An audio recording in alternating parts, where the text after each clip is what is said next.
FTP நேயர்களுக்கு வணக்கம் என்று நம்மோட சிறப்பு நேர்காணலுக்காக இணைந்திருக்கிறார் மூத்த அரசியல் விமர்சகர் ரவீந்திர துரைசாமி அவர்கள். சார் வணக்கம். வணக்கம் தம்பி. CV சண்முகம் அவர்கள் பெரும் குற்றச்சாட்டை எடப்பாடி மீது பல நாட்களுக்கு பின் வைத்திருக்கிறார். விஜயபாஸ்கர் கூட கிட்டத்தட்ட ஒரு மாதத்திற்கு பிறகாக மௌனம் கலைத்து அவருமே ஒரு ட்வீட் போட்டிருக்காரு. எப்படி சார் பாக்குறீங்க? எடப்பாடி பழனிசாமி அவர்கள் மிக்சடா இருக்கவர். ஒரு வகையில பலகீனம் அடைகிறாரு, ஒருவேளை அதிமுக சென்டிமெண்ட் அவருக்கு துணையும் புரியுது. நம்ம கரெக்டா சொல்லணும். எக்ஸோடஸ் கட்சியில இருந்து நிறைய பேர் போயிட்டு இருக்காங்க. கடம்பூர் ராஜெல்லாம் அவருக்கு லாயலிஸ்ட். அப்ப அவர் ஏன் கோயில்பட்டிக்காரர் போறாரு? இனிமேல் இவர்கிட்ட இருந்தா நமக்கு வாழ்வு இல்லைன்னு தானே போறாரு. எடப்பாடி கூட இருந்தா நமக்கு என்ன அரசியல் வாழ்வு இல்லைன்னு தானே போறாரு. தடபாய் சொந்த செல்வாக்குல ஜெயித்துட்டாரு. அவர் நிற்கிறார். அவரு கன்னியாகுமரி மாவட்டத்தில் ஒரு செல்வாக்கான ஒரு தலைவர். கன்னியாகுமரி மாவட்டம் அதிமுகனா அவர் தாங்கிற அளவுக்கு அதை நிரூபிச்சிட்டாரு. அவர் வெற்றி பெற்றிருக்காரு, நிற்கிறாரு. தோல்வியடைஞ்ச கடம்பூர் ராஜு வெயிட் பண்ண தயார் இல்லையே. அப்போ எடப்பாடியோட வியூகமும் சரியில்லை, அரசியல் அணுகுமுறையும் அந்த இடத்துக்குள்ள இவங்களுக்கு நம்பிக்கை கொடுக்கல. சம்பத், கடலூர் சம்பத் எடப்பாடி காலிலே விழுந்தார். அமைச்சராக இருக்கும்போது முதலமைச்சர் எடப்பாடி காலிலே விழுந்தார். நம்மளை பார்த்தோம். அவர் இன்னைக்கு எடப்பாடி விட்டுட்டு போறாரு. உடுமலைப்பேட்டை ராதாகிருஷ்ணன் இங்க வெள்ளாளக்கோன்ற அல்லாத ஒரு முகமாட்டு ஒரு 24 மணி தெலுங்கு செட்டியார் சமூகத்தை சேர்ந்தவர். உடுமலைப்பேட்டை ராதாகிருஷ்ணன் அங்க அதிமுக பழைய ட்ரெடிஷனலா இருக்கிறவர். அவர் போயிட்டார். இங்க கடம்பூர் ராஜு ஒரு வெயிட்டா இருந்தார். அங்க அந்த ஊத்துமலை இல்லை கைத்தார் ஜமீன் அவருக்கெல்லாம் எதிராக அரசியல் பண்ணி ஒரு வெயிட்டா இருந்த ஆளு. அவர் இன்னைக்கு எடப்பாடி நம்பி பயணிக்கிறதுல லாபம் இல்லைங்கிறாரு. உடுமலைப்பேட்டை அவர் போயிட்டாரு. இவர் பெஞ்சமின் அவர் திராவிட முன்னேற்ற கழகத்தில் போயிட்டார். நடேசன் பால்ராஜ் மகன் வெங்கட்ராமன் அவர் திராவிட முன்னேற்ற கழகத்தில் போயிட்டார். அப்போ எக்ஸோடஸ் அதிமுகவுக்குள்ள ஹெவியா இருக்கு. அப்போ இதை தடுக்கிறதுக்கு எடப்பாடி எதுவும் பண்ணலை.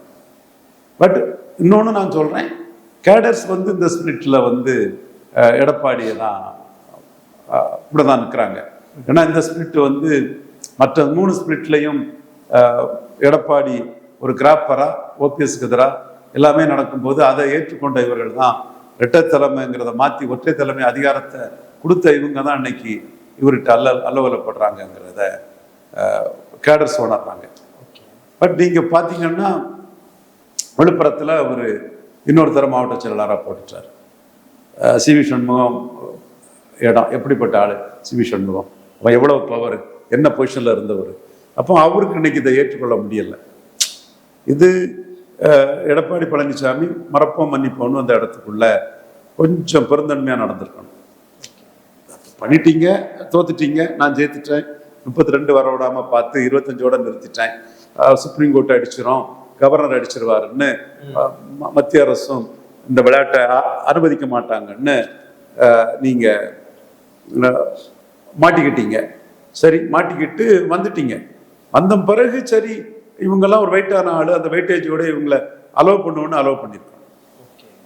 நீங்க அந்த இடத்துக்குள்ள நீங்க இவங்களை நம்ம அதிமுக விட்டே வரட்டணுங்கிற ஒரு எண்ண ஓட்டத்துல எடப்பாடி செயல்படுறாரோங்கிற சந்தேகம் இருக்கு அந்த இடத்துக்குள்ள. அப்பதான் CV சண்முகம் சரியான பாயிண்டை பிடிச்சிட்டார். நான் பேசின பாயிண்ட், நான் சொன்ன பாயிண்ட், நான் பல ஊடகத்துல பேசின பாயிண்ட், தொலைக்காட்சி பேட்டிகள்ல பேசின பாயிண்ட், அதை பிடிச்சிட்டார். 31 இடத்துல பாமக போட்ட பிச்சைங்கிற வார்த்தைய CV சண்முகம் பேசிட்டார். கடுமையான வார்த்தையில அடிச்சிட்டார். அவர் பாமக சொல்றாருன்னா அவருக்கு பலத்தையும் வன்னியர்கள் பலத்தையும் தான் சொல்றாரு. உங்களுக்கு நீங்க கிராமப்புற உள்ளாட்சி திமுக ஆட்சியில் நடக்கும்போது விழுப்புரம் டிஸ்ட்ரிக்ட்ல நல்ல ஒரு பெர்ஃபார்மன்ஸை காட்டின ஒரு CV சண்முகம். அது அரசாங்கம் அந்த பட்டியலை வெளியிடலை, பட் காட்டினவர். ஸோ அவர் இன்னைக்கு என்ன சொல்றாருன்னா 31 சீட்டு 47 சீட்ல 31 பாமகவில் வந்ததுன்னா வன்னியர்களால் வந்ததுங்கிறத சொல்றாரு. அப்போ வன்னியர் ஆதரவு இல்லைன்னா நீங்க இல்லைங்கிறார், எங்க ஆதரவு இல்லைன்னா நீங்க இல்லைங்கிற. அது ஒரு பாமக காரங்க சொன்னா அதை ஏத்துக்கிற மாதிரி இருக்கும். அதிமுகவோடு பயணிக்கலாம்னு சொல்றவரு அது அதிமுகவை இவருமே பலவீனப்படுத்துறாரு. கண்டிப்பா பலவீனப்படுத்துறாரு, அதுல எந்த மாற்றமும் இல்லை. நீ சொல்லக்கூடிய என்கிட்ட கேட்ட கேள்வி லாஜிக்கான கேள்விதான். பாமக சொன்னா அது கரெக்டா இருக்கும், அதிமுக அதை சொல்லாமல் சொன்னா அதிமுக காரருக்கு கருத்து என்னன்னா, கட்சி அவ்வளவு பலகீனப்பட்டுட்டு பாமக கூட்டணி இல்லைன்னா ரொம்ப பலகீனப்பட்டிருப்போங்கிற சொல்றாரு. ஸோ இதைத்தான் நான் சொல்றேன். நெல்லை, தூத்துக்குடி, திருநெல்வேலியில நாமளே டிக்ளேர் பண்ணி தேவருக்கு எதிராக நாடார் இலவச ஓட்டு போட மாட்டாங்க, நாடார் பாசிட்டிவான கம்யூனிட்டி அப்படின்னு டிக்ளேர் பண்ணி 3 தொகுதியிலையும் டெபாசிட் இழக்க வச்சோம். நம்ம நியாயம் இருக்கு, நம்ம டெபாசிட் இழக்க வைக்கிறதுக்கான நியாயங்களும் இருக்குது. நம்ம அதை சொல்லிதான் செய்தோம். அதே காலகட்டத்தில் வந்து விழுப்புரம், சிதம்பரம், சேலத்துல இவர் அபரிதமா இருந்தார். காரணம் வன்னியர் சமூகங்களோட ஆதரவு, இதுதான் அவருக்கு காரணம். இப்ப வன்னியர் சமூகம் ஆதரவு வந்து அன்புமணி மூலமா கூடுதலாட்டே வருது, சீட் கன்வெர்ட் ஆகுது. இதுல என்ன பார்க்க வேண்டிய ஒரு விஷயம் என்னன்னா, 26க்கு முன்ன அன்புமணி ராமதாசா டாக்டர் ராமதாசான்னு ஒரு போர் நடந்தது. யானை விழுந்தா எறும்பு மண்ணெண்ணி போடுமாங்கிற மாதிரி டாக்டர் ஐயா மேல நாம் குறை சொல்ல விரும்பல, முடிஞ்சிட்டார் அரசியல். ஏன்னா அவருக்கு புகழே அவருக்கு மகனை நம்பிதான் இருக்கு, அவருக்கு அன்புமணியை நம்பிதான் அவருக்கு புகழே இருக்குது. ஆனா 2026க்கு முன்னாடி ஐயாவோட நிலைமை என்ன? டாக்டர் ஐயாவை கூட்டணியில சேர்த்துக்கிட்டு அன்புமணியை திராட்டில் விட்டுருவாரு எடப்பாடிங்கிற கருத்து கடுமையா பேசப்பட்டுதான் இல்லையா? அப்போ அவசரப்பட்டு அன்புமணி 18 சீட்டுக்கே கூட்டணி வச்சுக்கிட்டார். அதாவது பலகீனப்பட்ட அதிமுக கிட்ட பாமகவும் பிளவுங்கிற அடிப்படையில் 18 சீட்டுக்கே கூட்டணி வச்சுக்கிட்டார். அப்ப கூட நம்ம சொன்னோம், அன்புமணி 10.5 மையமா வச்சு சௌமியா அன்புமணியோ எடப்பாடியில் நின்னா கதையே வேற சொன்னோமா இல்லையா?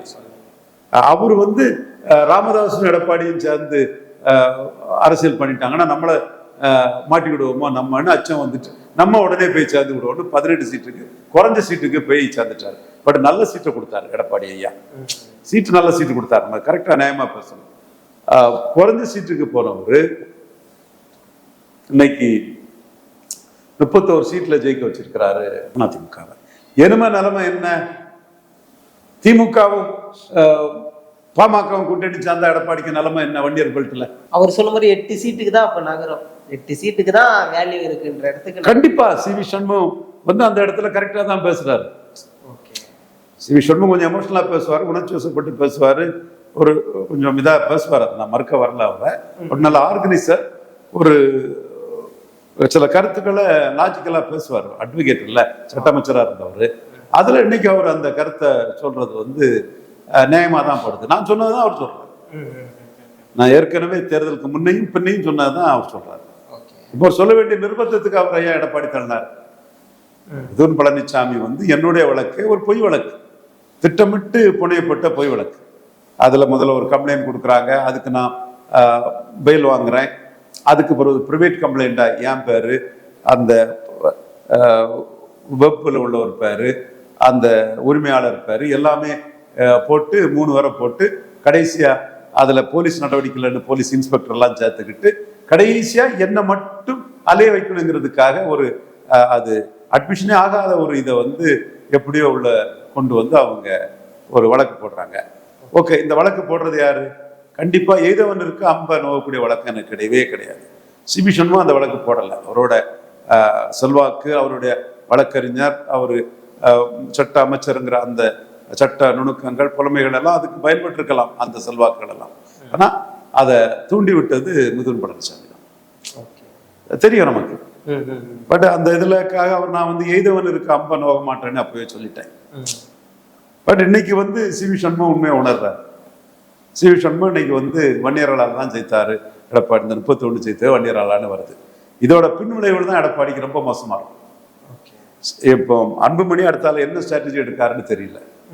அன்புமணி 10.5, அதாவது 10.5 வன்னியருக்கு தனி ஒதுக்கீடு வேணும்னு களத்துக்குள்ள இறங்கிட்டாருன்னா பெரிய லெவல்ல அவர் இன்னைக்கு பாமக ராமதாஸ் பாமக கிடையாது, ஒரே பாமக தான், அன்புமணி பாமக தான். ஐயாவை அவங்களா மதிச்சு ஒரு அந்தஸ்து கொடுத்தாதான் ஐயாவுக்கு மரியாதையை தவிர மற்றபடி ஐயா இல்லை அரசியல் களத்துக்குள்ள. ரிட்டையர்மெண்ட் தான் ஐயா, பெருசா சாதிச்சவர், அது வரலாறு. அது நம்ம நன்றியோட நினைவு கூறணும். அவரால் தான் நம்ம பாப்புலரான தமிழ்நாட்டில், அந்த நன்றியோட நினைவு கூறணும். சில முட்டல் மோதல்களும் உண்டு, அது வேற விஷயம். ஆனா இன்னைக்கு ஒரே பாமகங்கிறது வந்து அன்புமணி தான்.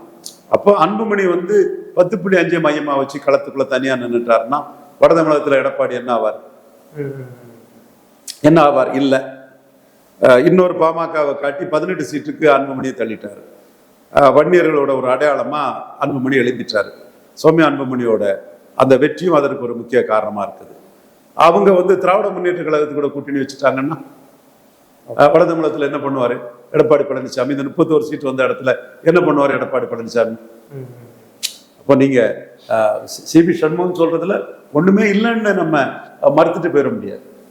அதுலேயும் சில நுணுக்கமான விஷயங்களும் கருத்துக்களும் சிவி சண்முகத்துக்கிட்ட இருக்கத்தான் செய்யுது. சார், அவரு சொல்றத பார்க்கும்போது நான் அதிமுகவில் இருந்தாதான் அன்புமணி அதிமுகவோடு கூட்டணிக்கு வருவாரு அப்படின்னு டிமாண்ட சொல்றதாவே ஏத்துக்க முடியுமா?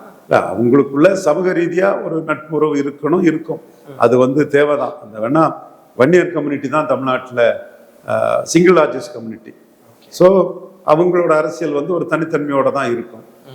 காமராஜ் வந்து அவங்களுக்கு போதுமான டிக்கெட் கொடுக்கலங்கிறதுக்காக அவர் வேற என்ன சொல்லிட்டாருன்னா, நாடே சுதந்திரம் அடைஞ்ச போது ஜாதி எண்ணி போயிட்டாங்கிற ஒரு கடுமையான வார்த்தையை அவர் பிரயோகப்படுத்திட்டாரு. தெரியும் எல்லாருக்குமே. அப்போ அவங்க கிளர்ந்து எழுந்தாங்க. படையாச்சி 19 சீட்டு, நாயக்கர் 6 சீட்டு, சோசியலிஸ்ட் 3 சீட்டு, சுயேட்சைன்னு 30 சீட்டு எழும்பினாங்க. இப்பவும் அந்த கம்யூனிட்டி வந்து ஒன்றிணைஞ்சு வந்து சாதிக்கக்கூடிய அளவுக்கு ஒரு தன்மைக்குள்ளதான் இருக்குது.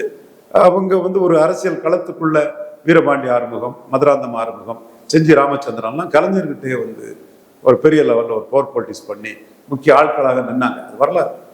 இப்போ அதே மாதிரி சிவி சண்முகம், நானே சொல்லுவேன், கேபி முனுசாமி, சிவி சண்முகம், அன்பழகன், இவர் வீரமணி, இவங்களுக்கெல்லாம் நானே முக்கியத்துவம் கொடுத்தா பேசினேன். ஆனால் இந்த ஃபைட்டில் வந்து இவங்க கொஞ்சம் அவசரப்பட்டு மாட்டிக்கிட்டதுல எடப்பாடி கை வந்துச்சு. அதாவது 32 வந்திருக்கும்னா இவங்க கட்சியை வந்து அதிமுக மெர்ஜர்னே கொண்டு போயிடுவாங்க. 25 வந்ததுல சுப்ரீம் கோர்ட் அடிச்சிருவான். அந்த மகாராஷ்டிரா கேஸ் தெளிவா இருக்குது. ஷேமனெல்லாம் அதான் அழகா சொல்லுவார், டிஸ்குவாலிஃபை ஆயிட்டாங்க. ஸோ அந்த இடத்துக்குள்ள இவங்க மாட்டினதுல எடப்பாடிக்கு அதுல கொஞ்சம் டெக்னிக்கலா எடப்பாடி அதுல ஏறிட்டார். பட் ஜாதிய ரீதியா இப்போ சிவி சண்முகம் அதை பிடிச்சு அடிக்கிறார். ஜாதி ரீதியா பிடிக்கும் போது வன்னியர்கள் வந்து எடப்பாடி கிட்ட 10.5 தந்தாரு, நம்ம கம்யூனிட்டிக்கு தான் அந்த தனித்தன்மைங்கிற நிரூபிச்சாருங்கிற ஒரு இது எடப்பாடிக்கு மேல உண்டு. நம்ம முழுக்க அது இல்லைன்னு சொல்ல முடியாது. ஆனா இன்னைக்கு வந்து அரசியல் களத்துக்குள்ள வன்னியர்கள் அவங்களே தொடர்ந்து தங்களை சாதிக்க வேண்டிய சூழ்நிலை ஆகுது. அப்போ வன்னியர்கள் என்ன நினைப்பாங்கன்னா, சரி சிவி சண்முகம் ஒரு தப்பு பண்ணிட்டாரு, கட் அவுட் பண்ணிட்டீங்க, அவரை கௌரவமா நடிச்சு கட்சியை நீங்க வச்சிருக்கலாமே, அவருக்கு ஏன் கௌரவ குறைச்சலை கொடுக்குறீங்கன்னு தான் வன்னியர்கள் வந்து ஃபீல் பண்ணதுக்கு ஒரு வாய்ப்பு இருக்கு. நான் ஏமா தான் பேசுறேன். இதுல வந்து அவங்க முழுக்க கட்சியை தானே கைப்பற்றணும், வேற யாரும் கட்சிக்குள்ள லீடர்ஷிப் அந்தஸ்தில் இருக்கக்கூடாதுங்கிற ஒரு இது எடப்பாடி ஸ்கீம் பண்றாரு. இதுக்கு எடப்பாடியை பற்றி நான் ஏற்கனவே சொன்னேன், எதிர் எடப்பாடியார் எலெக்ஷன் சொன்னவன் தான், கவுண்டர் பண்ணுவாருன்னு சொன்னவன் தான் நான். அவர் இன்னைக்கு ஒற்றை தலைமை கிடைச்சதும் பிடிய கிடைச்சதும் அதை வச்சுக்கிட்டு தன்னை அசெட் பண்ணி பெரிய லீடரா வர்றதுக்காக நினைக்கிறாரு. ஆனா கட்சி அமைப்பை கோட்டை விடுறாரு. மரகத குமாரவேல் இன்னைக்கு அது இணைப்புடா பிசுபிசுத்து போச்சு என்றாலும் ஒரு எம்எல்ஏ 2 தடவை ஜெயித்த எம்எல்ஏ போயிட்டாங்கல்ல. அது அம்பாசமுத்திரத்தை பற்றி மிக்சடு செய்தி வருது. அம்பாசமுத்திரத்தில் டெபாசிட் இழந்துரும் அதிமுகன்னு சொல்றாங்க. அம்பாசமுத்திரத்தில் அதிமுக டெபாசிட் இழக்கம், எசைக்கு சிப்பியா போயிட்டாருன்னு சவுந்தரராஜன் எம்பி அதிமுக நிற்குன்னு தான் என்று சொன்னார். பட் டெபாசிட் இழந்துருங்கிற ஒரு கருத்தும் அம்பாசமுத்திரத்தை பற்றி வருது. அடுத்தபடியா திருச்சி ஏற்கனவே டெபாசிட் இழந்துச்சு, மீண்டும் டெபாசிட் இழந்துரும்.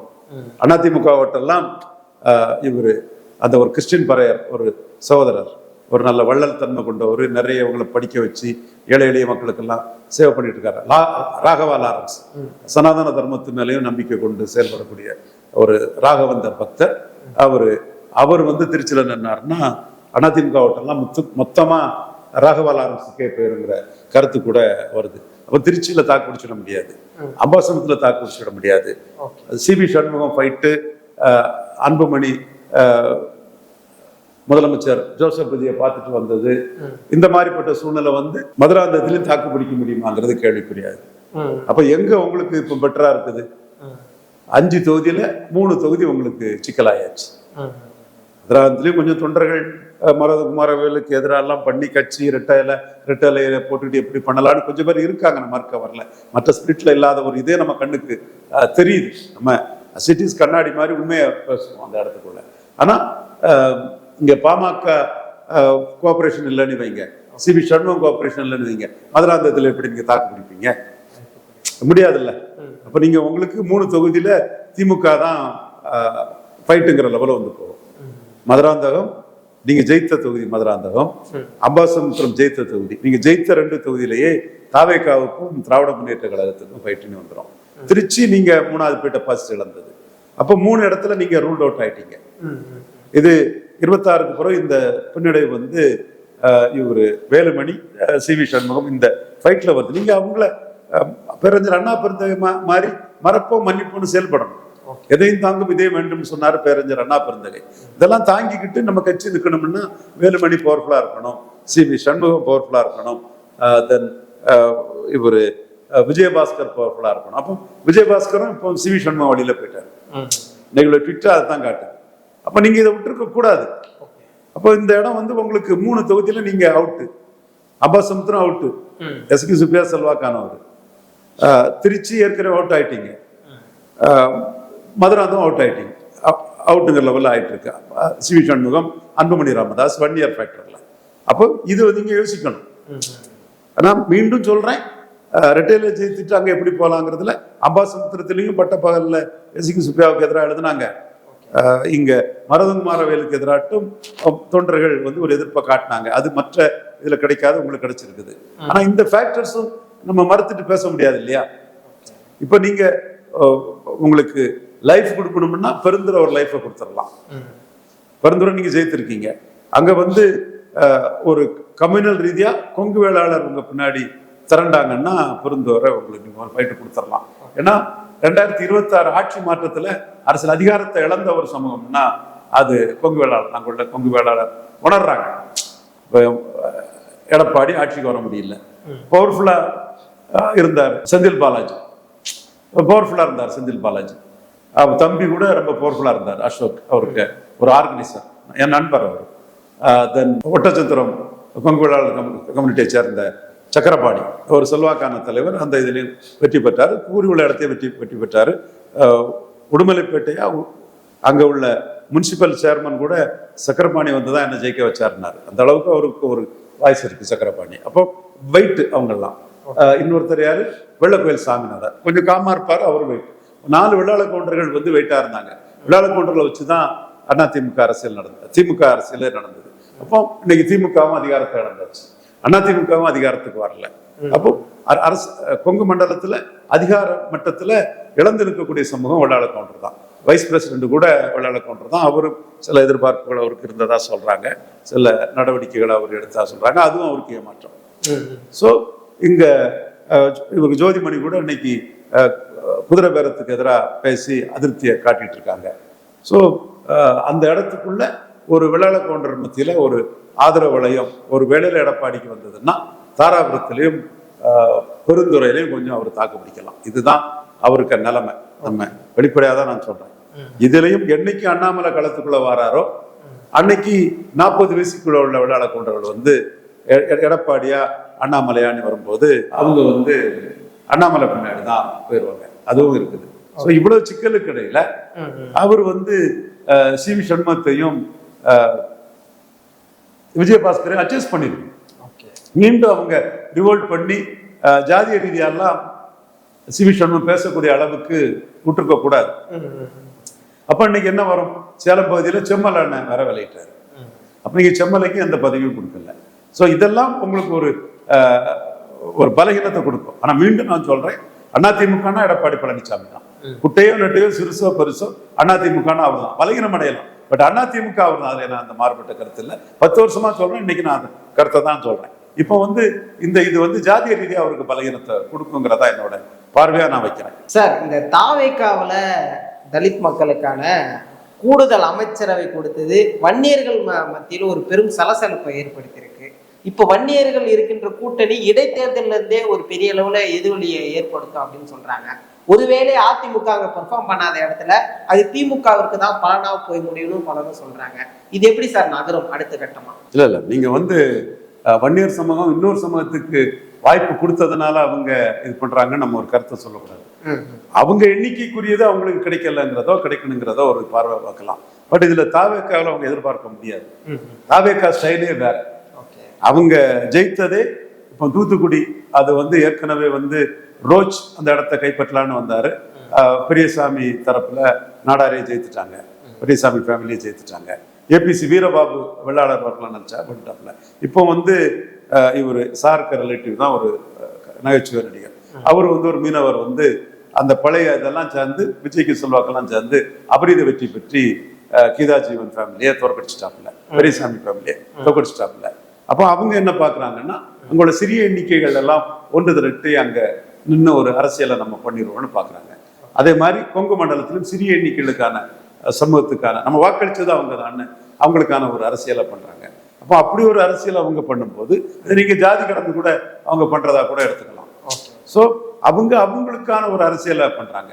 இப்போ ஜெயலலிதா ஆட்சிக்கு வந்ததும் எம்ஜிஆர் வந்து பசுமன் முத்துராமலிங்க மாவட்டம்னு வச்சிருந்தாங்க, ஜெயலலிதா முத்துராமலிங்க தேவர் மாவட்டம்னு வச்சாங்க. ஸோ பேக்கிங் கம்யூனிட்டி பொலிட்டிக்ஸை ஜெயலலிதா இன்ட்ரோடியூஸ் பண்றாங்க.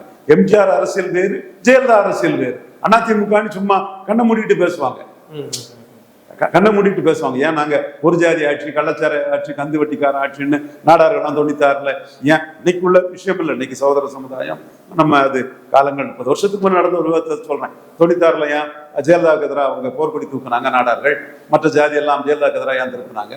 அப்போ ஏன் திருப்பினாங்கன்னா, ஜெயலலிதா ஆட்சி வந்து ஒரு பேக்கிங் கம்யூனிட்டி ஆட்சி மாதிரி பண்ணும்போது அவங்களுக்கு வந்து ஒரு அதிருப்தி இருந்தது, அந்த இடத்துக்குள்ள பண்ணாங்க. அப்போ எம்ஜிஆர் அரசியல் வேற, ஜெயலலிதா அரசியல் வேற. அதே மாதிரி விஜய் அரசியல் வந்து புது அரசியல். அவர் வந்து மற்ற இன்னொரு பகுதிகளில் வன்னியர்களுக்கு பிரதித்துவம் கொடுத்திருப்பாரு. ஸோ அந்த மாதிரி தான் அவரை பார்க்கணுமே தவிர, அவர் வந்து ஒரு பொதுத்தள அரசியலை அவர் கேண்டிடேட்டே யாருன்னு தெரியாது, ஜாதியும் தெரியாது. விஜயை பார்த்தா ஓட்டு போட்டீங்க, அவர் அந்த பாணிப்பட்ட ஒரு அரசியல் தான் பண்ணுவார். அதுக்குள்ள நாம வந்து என்ன பார்க்கணும்னா, பறையர் சமூகம் 8 அமைச்சர் பெற்றிருக்காங்கன்னா அதை நம்ம பெருமையா பார்க்கணும். பாசிட்டிவ் சோசியல் ஜஸ்டிஸ், நேர்மறை அரசியல், சமூக நீதி, அது நிலை பெற்றதா பார்க்கணும். வன்னி அரசு ஒரு தனித்துவ தலைவரா வந்தாருன்னா உழைச்சான், அதுக்கு தம்பி உழைச்சான், பாடுபட்டான், கஷ்டப்பட்டான், அவன் வந்திருக்கான். அது நம்ம மகிழ்ச்சியா பார்க்கணும். தமிழ்நாடு ஃபுல்லா இன்னைக்கு திருமாவளம் வன்னியரசு பேனர் வந்து எல்லா தென் மாவட்டங்கள், மேற்கு மாவட்டங்கள் எல்லா இடத்துலையும் பார்க்கணும். இண்டிவிஜுவல் விசிகா அமைச்சரவைக்கு 2 எம்எல்ஏ தேவை, அதுல அவர் வந்து இருக்கிறாரு. அடுத்தாப்புல வந்து கல்வியாளர் விஸ்வநாதன் பொது தொகுதி மேலூர்ல ஜெயித்தாரு, வந்திருக்கிறாரு. அப்ப இதெல்லாம் நம்ம வந்து ஒரு பொலிட்டிக்கல் விஷய சர்க்கிள் அப்படி மாறி வரும், எல்லாரும் அதிகாரம் பெறுவாங்கங்கிற அந்த இதுக்குள்ளதான் பார்க்கணுமே தவிர, இதை வந்து நம்ம இதனால அவங்க இதுங்கிற மாதிரி கூட. அவங்களுக்கு தேவைன்னா இப்போ அன்புமணி வந்து தனி ஒதுக்கீடு கேட்பாரு, ஜாதிவாரி கணக்கெடுப்பு நடத்தி உடனே தனி ஒதுக்கீடு கேட்பாரு. அது நேர்மறையா அவங்களுக்கான இதை பார்க்கணுமே தவிர, அந்த எதிர்மறை எண்ணங்கள் அதுக்குள்ள போடுறது சரியா இருக்காங்க. என்னோட பார்வை, கணிப்பு, என்னோட கருத்து. சிவி சண்முகம் சொன்னதுல ஒரே ஒண்ணு இறுதியா, மிதுன் பழனிசாமியை உள்ள கொண்டு வர பாக்குறாங்க அப்படின்னு சொன்னாங்க.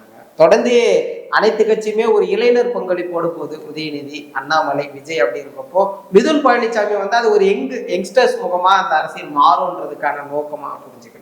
மிதுன் பழனிசாமிய எடப்பாடி கொண்டு வர்றது ஒன்றும் ஆச்சரியமோ அதிசயமோ இல்லை. அவர் இது வரைக்கும் அரசியலே தலையிட்டதுங்க. அந்த கட்சி அவர் தலைமைக்கு தாங்க ஓட்டு. நான் வந்து நியாயமா பேசணுங்க. 2024 அவரை 3 தொகுதியில டெபாசிட் இழக்க செய்வேன்னு சொன்னேன், செய்தோம். அடுத்தபடியா 2026லயும் அவருக்கு எதிரான அரசியலை தான் ஃபுல்லாவே பண்ணணும். 1, 2 இல்லை. அம்பேத்கர் சொல்ற மாதிரி ஐடென்டிஃபை தி எனிமின்னு எடப்பாடி தான் எதிரின்னு சொல்லி நம்ம அந்த அரசியலை பண்ணணும்.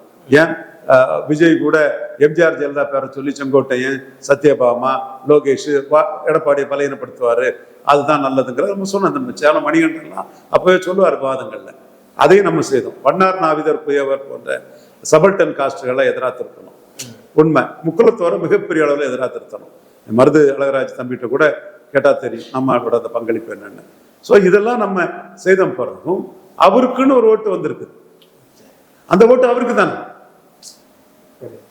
எருமை இவங்க எல்லாம் ரிவோல்ட் பண்ணிட்டாங்க. மீதி வர ஓட்டு அவர் தானே அதிமுக. அதிமுக பெருசா சிறுசாங்கிறதுக்கு வராதிங்க, குட்டையா நெட்டையாங்கன்னு வராதிங்க.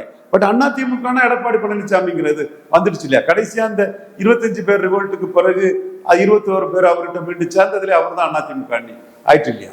பலையினப்படலாம். பட் அந்த கட்சியில அவரு மிதுன் பழனிசாமியை கொண்டு வரதுல யங்ஸ்டர்ஸோட வரவேற்பு வரலாம், அந்த தம்பிக்கு ஒரு ஆதரவனே வரலான்னு அவர் நினைக்கலாம். ஸோ அதுல ஒண்ணு நான் தப்புன்னு நான் நினைக்கல. ஏன்னா எந்த கட்சியில வாரிசு அரசியல் இல்லை, எல்லா மாநில கட்சிகள்லயுமே அந்த வாரிசு அரசியல் இருக்கத்தான் செய்யுது. அதனால மிதுன் பழனிசாமி வர்றது எடப்பாடி பழனிசாமியோட ஒரு ஈர்ப்பு சக்தி உள்ள தலைவர்னு இருக்கிறத காப்பாத்துறதுக்கு உதவும் இல்ல, இருக்கிறத காப்பாத்துறதுக்கு அது உதவும் இல்ல, இப்ப இருக்கக்கூடிய பெர்சன்டேஜ் ஆஃப் ஓட்டை காப்பாத்துறதுக்கு உதவும் இல்ல. நம்ம பழைய அதிமுகங்கிறதுலாம் இன்னைக்கே இல்லைன்னு நம்ம சொல்லிட்டோம். அப்போ மீண்டும் பிஎம் கேண்டிடேட் இல்லாம 20 விழுக்காடு கிடைச்சது அவருக்கு தான். எவ்வளவோ நம்ம விமர்சனம் பண்ணியும் அவர் 21 விழுக்காடு எடுத்துட்டாரு. அதுக்கப்புறம் கொஞ்சம் அமைப்பு ரீதியாக உள்ள சேதாரங்களுக்கு பிறகு கிடைக்கிற ஓட்டு, இருக்கிற ஓட்டு அவருக்கு இங்க ஓட்டும் போது அவருக்கு வாரிசாட்டு அவருக்கு மகன் வர்றது இயல்பான ஒண்ணுதான். அவருக்குன்னு கிடைச்சத மிதுன் பழனிசாமி இருந்தா காப்பாற்றப்படும். எங்க வாரிசு அரசியல்ங்கிறது அரசியல் களத்துல ஏற்றுக்கிட்டாதாங்க. இப்ப ராஜீவ் சஞ்சய் காந்தி பிளேட் ஆக்ஷன்ல செத்தாங்க, ராஜீவ் காந்தி கொண்டு வரலையா? கேசிஆர் தெலுங்கானா ராஷ்டிரிய சமிதி, பாரதிய ராஷ்டிரிய சமிதி வாரிசு அரசியல் இல்லையா? ஐஎன்எல்டி இல்லையா? அகாலிடல் இல்லையா? ஒய்எஸ்ஆர் காங்கிரஸ் இல்லையா? தெலுங்கு தேசம் இல்லையா? நாயுடு, தேவகவுடா இல்லையா? குமாரசாமி கவுடா, நிகில் கவுடா. அப்ப இதையும் அப்படி போறது தவிர உங்களுக்கு ஒண்ணும் வழி கிடையாது. ஏன்னா எடப்பாடி ஏத்துக்கிட்டவங்க அதை ஏத்துக்குவாங்க. பட் இப்போ அது கொண்டு வந்துடக்கூடாதுங்கிறதுக்காக அந்த ஒரு இதை இவர் ஒரு இஷ்யூ பண்றாங்க. பட் ஆக்சுவலா அந்த கட்சி நம்ம நாளைக்கு இருக்கணும்னா, சிதறாம இருக்கணும்னா, கலைஞருக்கு பிறகு ஸ்டாலின் தான் சிதறாம அந்த கட்சியை காப்பாற்ற முடிஞ்சது. எம்ஜிஆர் ஜெயலலிதாவுக்கு ஒரு வாரிசு இருந்தாலும் தீபா ஜெயக்குமார் கட்சியை கொண்டு வந்திருப்பாங்களோ அப்படியே பிராமின் இருப்பாங்க. பிராமின்ஸ்க்கெல்லாம் எதிர்ப்பு கிடையாது, பிராமணர்களுக்கு எதிர்ப்பே கிடையாது. ஜெயலலிதாவை ஏற்றுக்கிட்ட மக்கள் அப்படியே தீபா ஜெயக்குமார் ஜேர்னலிஸ்ட படிச்ச ஒருவங்க தான் ஜெயலலிதா அண்ணன் மகா. என்ன கூட்டம் அது கட்சிக்குள்ள அவங்க இருந்திருப்பாங்கன்னா அவங்கள ஏற்றிருப்பாங்க. இப்போ அதனாலதான் இன்னைக்கு பல லீடர்ஷிப் பிரச்சனை அது கட்சி இன்னைக்கு 20 விழுக்காடுக்கு கீழே அண்ணி போயிட்டு. அப்ப இந்த கட்சியை நம்ம தாக்கு பிடிக்கணும்னா மிதுன் பழனிசாமிங்கிறது அது பிளஸ்ஸா தான் இருக்கும். நான் சகாதேவ மாதிரி உண்மையை சொல்றேன். எடப்பாடிக்கு மிதுன் பழனிசாமி இருக்கிறத காப்பாத்துறதுக்கு கரெக்டா தான் இருக்கும். எப்போ கொண்டு வராரு எப்போ வராருன்னு தெரியாது, அது பிளஸ்ஸா தான் இருக்கும் நான் கருதுறேன். அதுதான் இந்தியா ஃபுல்லா உள்ள இது நான் சொல்றேன். அது இல்லைன்னா பல தலைமை டிஸ்இன்டெகிரேட் ஆகி போகும். குடும்பம் இருந்ததுன்னா குடும்பத்துல ஒருத்தர் நின்று அப்படியே பிடிச்சுடுவாங்க. சொல்றேன், தீபா ஜெயக்குமார் ஜெயலலிதா கொள்கை பரப்பு செயலாளர் இதை வச்சிருப்பாங்கன்னா இன்னைக்கும் அதிமுக தான் ஆட்சியில இருந்திருக்கும். அதுதான் உண்மை. நல்லது. நிச்சயமா சார், நல்ல விஷயங்கள் பேசலாம்.